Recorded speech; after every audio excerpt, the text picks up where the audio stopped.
welcome and thank you for watching Cooking with Ash. I hope you guys are enjoying all the amazing recipes I have been posted. If you're loving those recipes, please give it a thumbs up. Also, if you haven't liked and subscribed, what are you waiting for? Please hit the subscribe button below. I've prepared an amazing recipe for you guys today. I hope you guys enjoy it. So let's get right into the video. Hi guys, welcome back to Cooking with Ash. I trust everyone is doing great. Everyone is keeping safe as I am doing. Quarantine, keeping safe, staying home with my family. And you know what we do. We stay home and we cook and we eat. Yeah. So today's recipe is requested by one of my followers. I cannot remember her name because I have so much requests on a daily basis and stuff to make.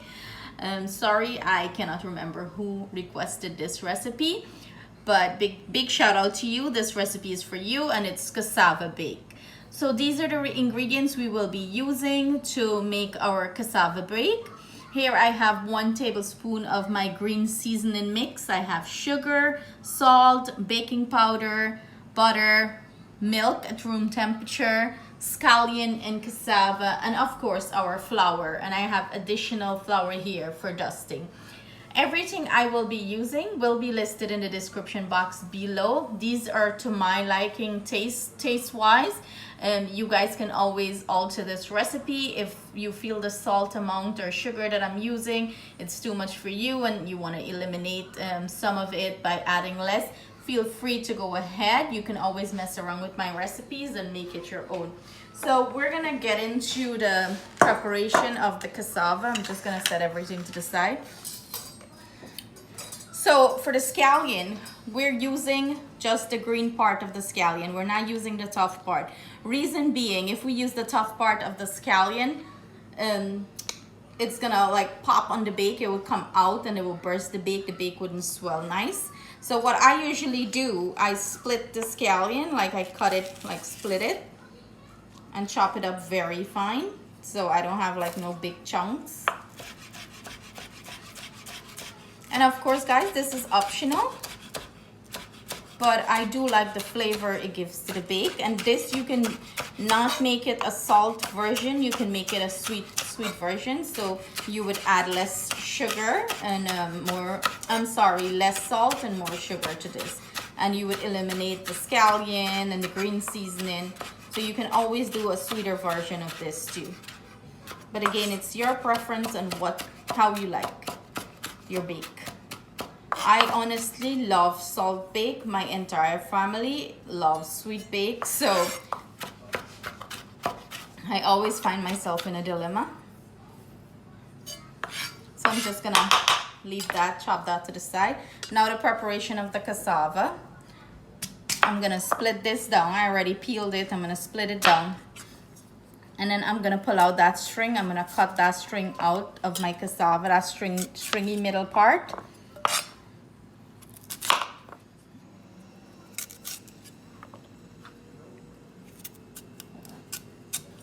Cutting it out.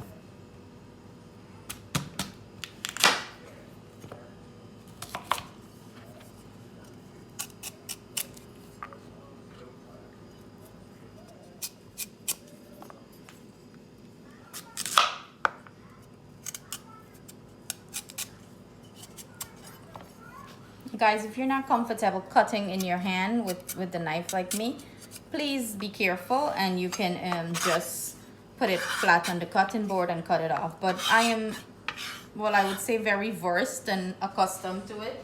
So I don't really have issues with it.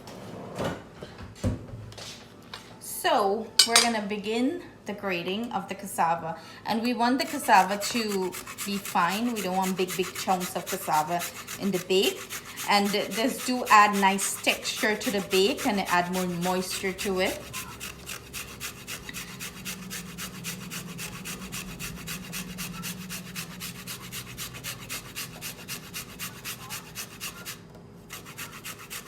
You can use a hand grater, anything you have on hand that you want to grate it with.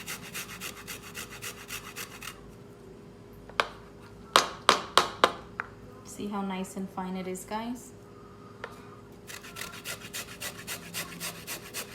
And I have like one small cassava I'm using here. I'm not even gonna use all of this.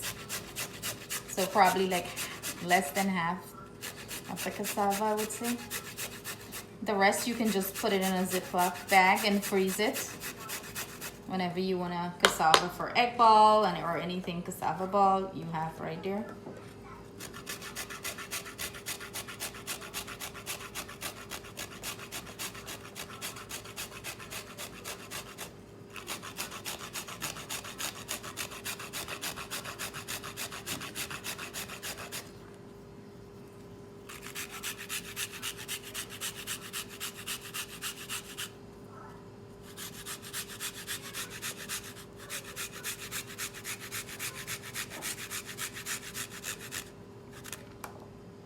Okay, and we have the piece of cassava just run away from us. So that's pretty much about what we'll use.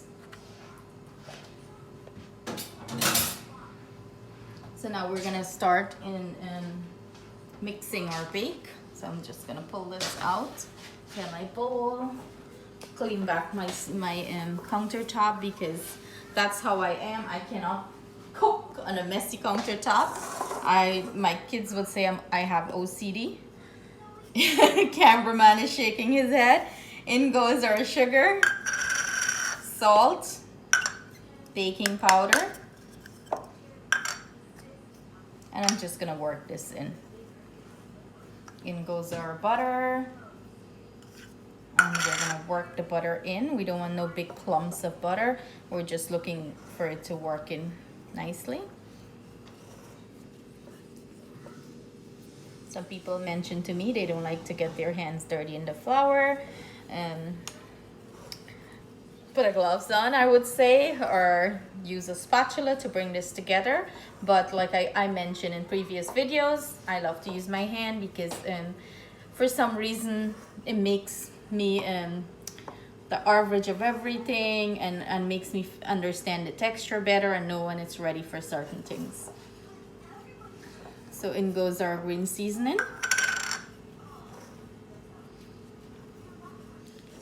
And if you don't have green seasoning, guys, you can make your own. I have a video. I can link it at the bottom of here, how to make the green seasoning. Or you can just grind up some garlic, onion, pepper, and use that. My green seasoning have a ton more other ingredients to it. I would highly recommend make your own green seasoning and keep it in the fridge, especially if you cook. It's vital and very important for your food, like, you know, it gives it flavor and you don't have to do it. So in goes our cassava and our scallion, or we would say in Guyana, our shallots.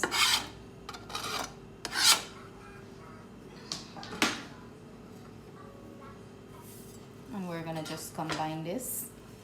And then guys, the amount of cassava I use here, if you want to increase it and add more cassava, you could do that too. And again, I'm working this in.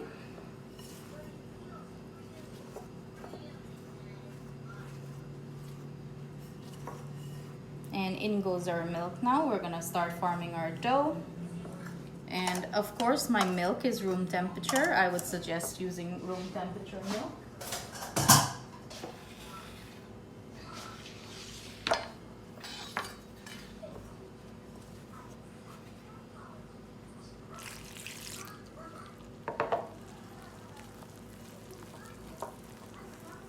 Basically, we're forming a dough. Not too stiff dough, not too wet dough. Something that you can work with, very manageable dough. If you guys do try this recipe, please leave in the comment section your feedback on what you think about it. I love to hear from you guys. Please also leave in the comment section things that you would like to see me make. And if I know how to make it, of course I'll make it. And if I don't know how to make it, I'll find out how to make it. So either way, we're gonna be making it.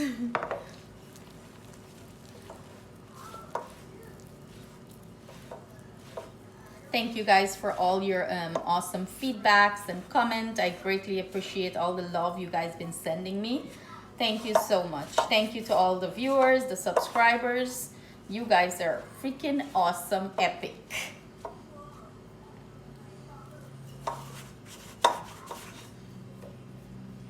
So guys, I have here about a cup and a half of room temperature milk. And like I always say, everyone flour texture is different. So chances are the amount that I use, you might use more or less. And of course, I use 1 cup of milk on this. So of course it's gonna be in the measurement below on how much I use. But like I always say, everyone flour texture is different.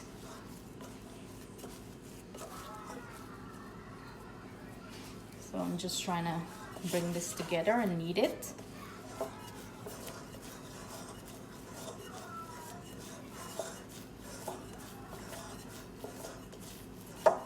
And if it gets too sticky from you, you can always add some flour to it.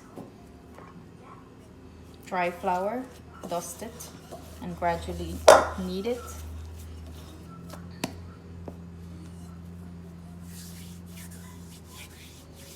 Growing up, my mom used to make the best bake. Like her bakes were like used to swell so fat, and they were so fluffy and nice.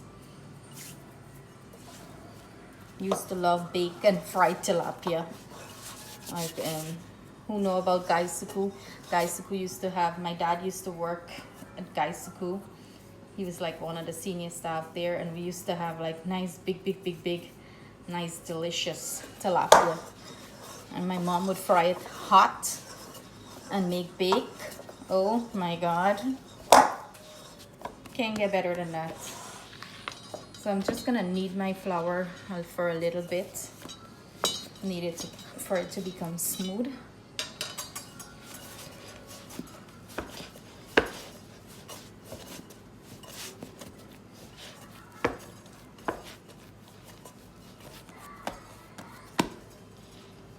And I'm adding dry flour as needed.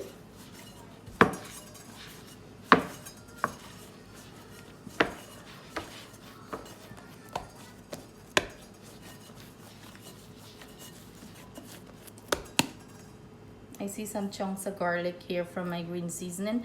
I'm just picking it out because that would give my bake a little hard time.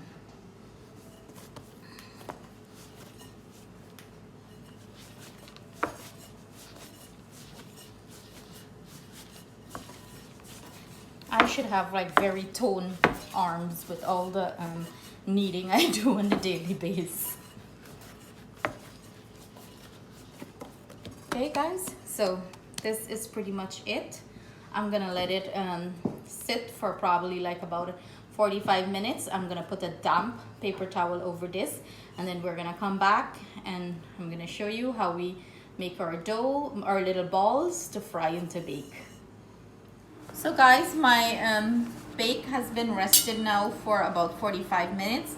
I went out and rolled it out like that. Now I'm gonna start to form little balls. So you can do how big you want it, how small you would like it. These are perfectly fine for me, so I'm just gonna cut them out.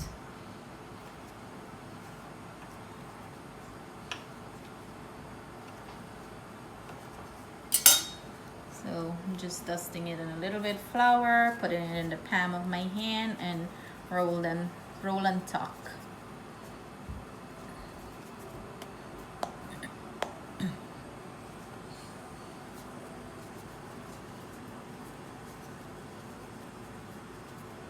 Roll and tuck.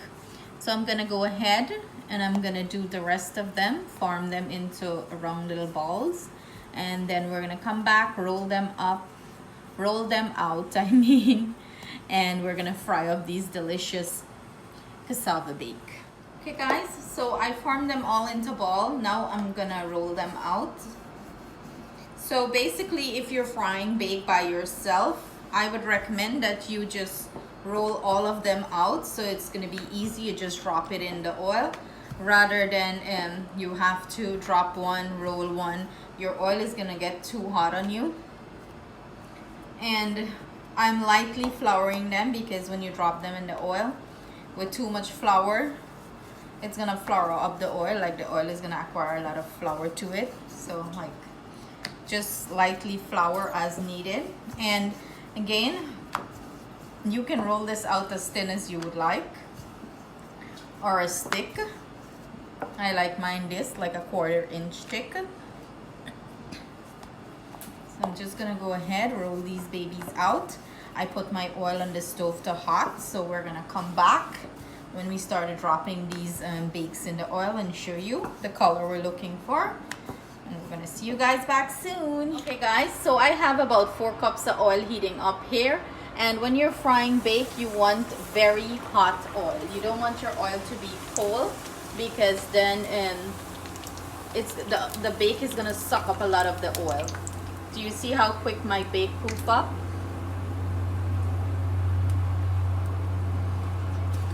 And I like my bake golden brown. You can fry it to your desired color. So I'm gonna fry up my bakes, and I'm gonna come back and show you guys. We'll just drop one more for you guys to see. Oh,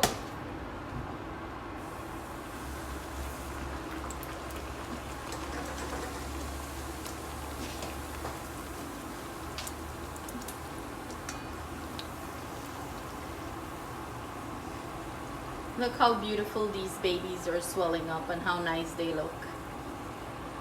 No effort.